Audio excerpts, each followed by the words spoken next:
Hello everyone, welcome back to our book club. Yes, welcome back. We are your hosts. I'm Mr. Darrell. And I am Miss Maka. Well, Ms. Maka, what are we talking about today? Far from the madding crowd. It's a classic by Thomas Hardy. Exactly.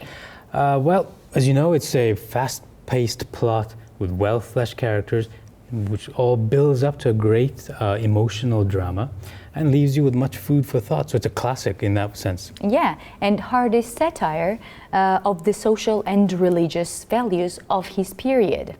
So that must be very interesting. How about we look at the agenda for today? Yeah, of course. Definitely we will start with the vocabulary part that we will need. After that, we continue talking about the author. Then we will tell you shortly what is the story about. So introduce you to the summary of the book. From there, we will move to the characters. There's quite a few of them. Look at the setting, which is the 19th century, so it will need some explanation.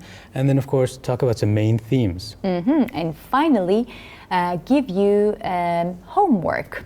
We should look at the vocabulary. What is our first word? Prosperous. Prosperous is an adjective. It's having financial success or good fortune, being successful. Didari, წარმატებული. The next word is a verb. It's to court. To court, to try to win favor, preference, or the goodwill of someone. კეთილგანწყობის მოპოვება. Our next word is a noun, regiment. Regiment, a unit of ground forces in an army consisting of two or more battalions or battle groups. It's kind of also, you can refer to it as the headquarters of a army. დიდი რაოდენობა. Massa. Our next noun is suitor. Suitor. This is a man who courts or tries to court a woman. თაყვანისმცემელი, ხელის მთხოვნელი. Our next adjective is acquainted. Acquainted. Having personal knowledge as a result of study, experience, and so on. Being informed on something. ვინმეს ან რაიმეს გაცნობილი. Our next word, an adjective, embarrassed. Embarrassed. To cause confusion or shame, to make uncomfortable, to be self-conscious, whether in yourself or someone else. შერცხვენილი, შეცფუნებული. Our next word, an adjective, is emphatic. Emphatic. This is to say something with a strong emphasis, to be strongly expressive. დაჟინებული, კატეგორიული. And our last word is a verb, to inherit. To inherit. This is to take or receive property, rights, titles by succession or will. So it passes down to you from someone else. მემკვიდრეობით მიღება. Okay, Ms. Maka, I think it's time to look at the author now. Yeah, Thomas Hardy. Thomas Hardy, an English novelist and poet who set his work, including the following works: The Return of the Native, Far from the Madding Crowd, in a semi-fictionalized county of Wessex, where he's from. Yeah, Thomas Hardy was born in Dorset in England in 1814. As a novelist, he was best known for his semi-fictionalized county of Wessex, including Tess of the D'Urberville and the Jude the Obscure. He was also an accomplished poet. He was the eldest of 4 children, and he grew up in an isolated cottage out in the rural areas of southern England. So although he was ill quite a lot of his childhood, he puts a lot of that rural life into his books. The season changes, the spoken culture, grandparents telling their kids, grandchildren stories, and so on.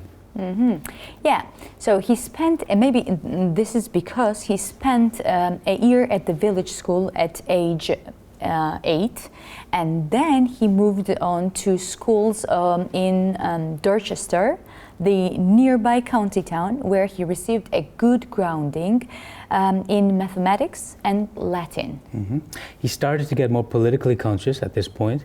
It's around 1867, 1868 when he writes a class-conscious novel, so like a political novel, The Poor Man and the Lady, you can guess by the title, which a few London publishers kind of liked but never published. Yeah, and Far from the Madding Crowd, that was published in 1874, introduced Wessex for the first time, making famous by his agricultural setting and its distinctive blend of humorous, also melodramatic, pastoral and tragic elements. Sounds like an interesting author to me. I like those kinds of characteristics. Yeah. He died in 1928, so he lived a long life to the 20th century. And his ashes are at Poets' Corner in Westminster Abbey, but his heart is buried alongside his first wife. Yeah, so now it is time to move on to the summary part of the book. And as we mentioned, the book itself is a very diverse type of book, and it starts with the main kind of character, Gabriel Oak, and he sounds like a pretty solid man. He sees a proud and beautiful woman, and he very quickly falls in love with her. So this is Bathsheba, but she thinks that she is much better than Oak and turns him down, his proposal down. And worse yet, Oak loses his livelihood when one of his dogs chases all his sheep out of the cliffs. Oh, tragic. After wandering the countryside looking for a job, because he's now poor, Oak arrives in a town called Weatherbury, and he gets himself a job as a shepherd. His new boss is Bathsheba, the girl that he fell in love with earlier, who has inherited that farm after her uncle's recent death. And meanwhile, a wealthy old farmer comes to the village. This man is named Boldwood, and he would like to marry Bathsheba. And to our surprise, so she is ready to accept his proposal, but there is no fact that she loves him. So she decides to marry without love. So Thomas Hardy's kind of making a comment about maybe love at the time. But this is where things change. Another handsome young man named Sergeant Troy comes into Weatherbury, and Bathsheba now falls in love with him. The two of them get married very quickly, and which breaks the heart of both this Boldwood fellow and our hero Gabriel. Yeah, exactly. And as you might expect, Troy treats his new wife very badly. We only then understand that he used to be married, engaged to one of the servants of his new wife. And only after Bathsheba's and his marriage, Bathsheba understands that he left his wife with his child in the street to die. And she feels very bad about this. So she's made a wrong choice. Yes. After this, a lot of things happen. Troy leaves and pretends to be dead. So quite an awful man. Yeah, but there are lots of events coming after that. Bathsheba is left alone again, and I don't think we should spoil the ending. We'll leave it to the readers to find out. Sure, of course. So now it is time for our first question to our audience. So what is the plot construction in Far from the Madding Crowd? A plot of the Far from the Madding Crowd is constructing on surprising, sometimes melodramatic plot twists, also dramatic irony and strong female protagonists. Yeah, thank you very much. Yeah, we can see that in today's book, Bathsheba is the one who started the plot, something like this. So she decided how the book would continue. So far, he reminds me of Dickens. He reminds me of Charlotte Bronte. So one of those classic authors that everyone should read. Yeah, of course. Let's move on to the characters now. There's a few to talk about. I'm going to start with the first one, Gabriel Oak. Now, oak, of course, is a tree, a sturdy tree, so you can see already from the name, from the surname, that he's a kind of dependable man. He's thoughtful, reliable, loyal, all qualities of a strong oak tree. He holds himself to high moral standards, and he takes his work very seriously. So although Gabriel experiences setbacks and reversals of fortune over the course of the novel, his virtue and patience actually allows him to reach success. And from the beginning of the story, he is a shepherd, and he ends up working as a farm manager. That's where ambition can get you. Exactly. Okay, and our next character, as the audience member already mentioned, the woman protagonist of the novel, is Bathsheba Everdeen. So she is a spirited, independent woman. She's quite charismatic, young, placed in unconventional circumstances after rising to a position of autonomy and power after she inherited some type of fortune. So she feels like an independent woman, and that's when she acts independently, and that's when she actually makes mistakes. She is reckless, impulsive, and part of her growth and development over the course of the novel involves her learning how to make good decisions and to rely on people who actually care for her instead of chasing after people who don't care for her. Yeah, exactly. And our next character is the character who actually attracts Bathsheba. This is Surgeon Frank Troy. He is also a very charismatic person, and I think this charisma is something that attracted Bathsheba. But he is living as a soldier.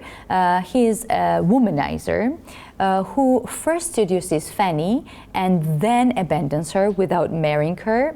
Like as we already understood, he dies after that, and then marries Bathsheba and again mistreats her like his wife. So he kind of doesn't know, or knows but doesn't wish to treat women correctly and properly. So that was one of the men that was in her life. Here's another one, Farmer William Boldwood. He was a prosperous middle-aged farmer whose land is located next to the Everdeen farm. He has lived a lonely and reserved life, but once he believes that Bathsheba is in love with him, he falls passionately and obsessively in love with her. Oh, okay, that's interesting. Well, we have a question for the audience now. How would you describe the character of Bathsheba Everdeen? The first thing to note about Bathsheba is that she's vain. That is the characteristic that Hardy strikingly emphasizes. Yes, exactly, and the vanity is one of the things he's maybe criticizing about this character. Exactly, and wants to show as an independent woman. You can't make good decisions unless you get over your pride and your vanity. Exactly. Well, let's move on to the setting.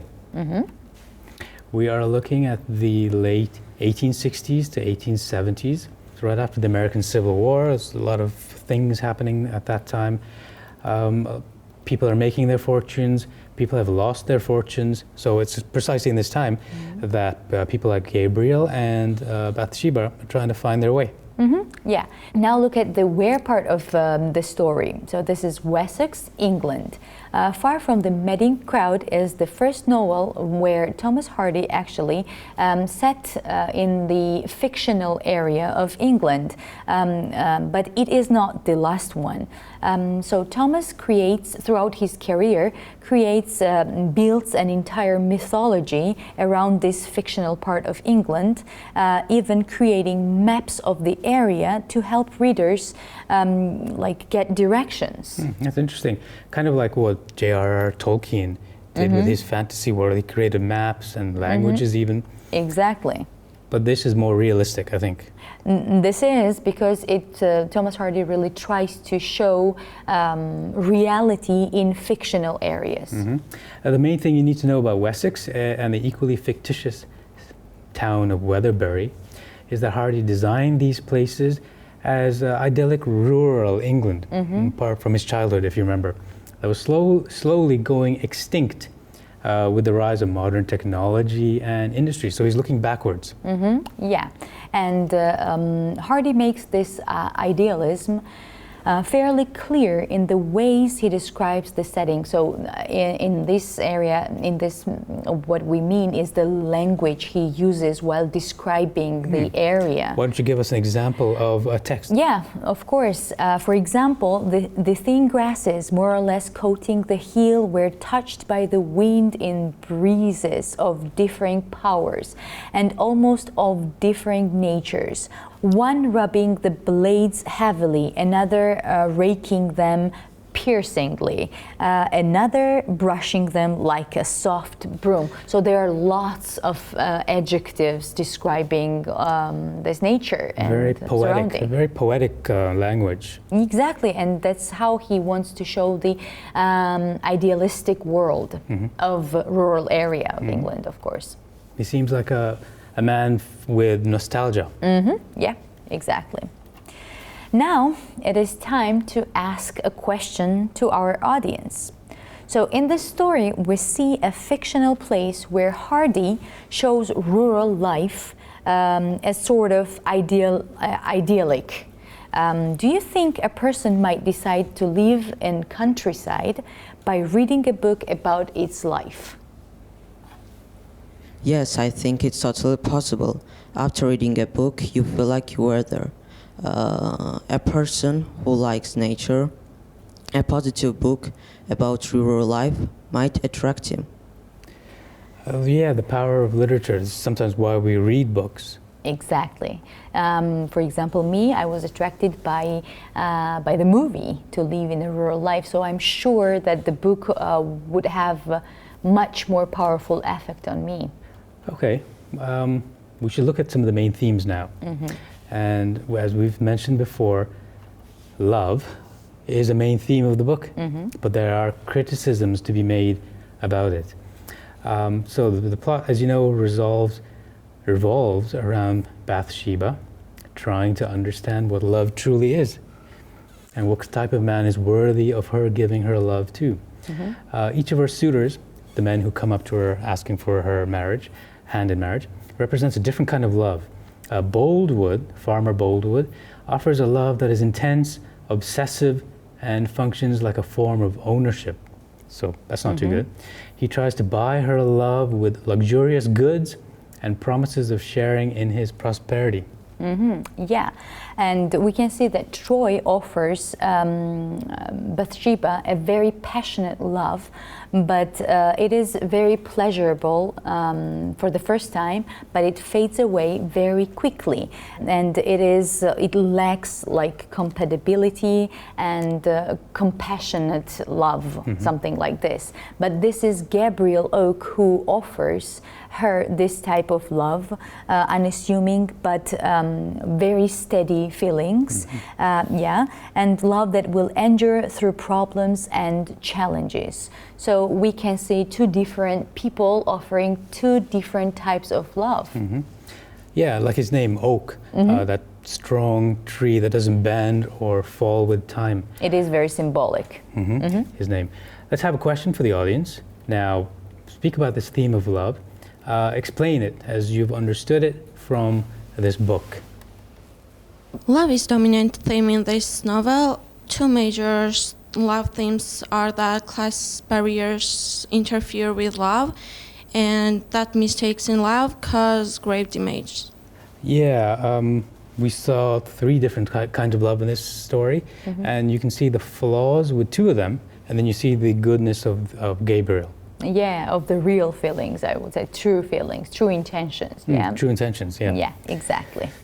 Our next main theme might be quite connected to those two types of love that has have flaws in it. This is deceit.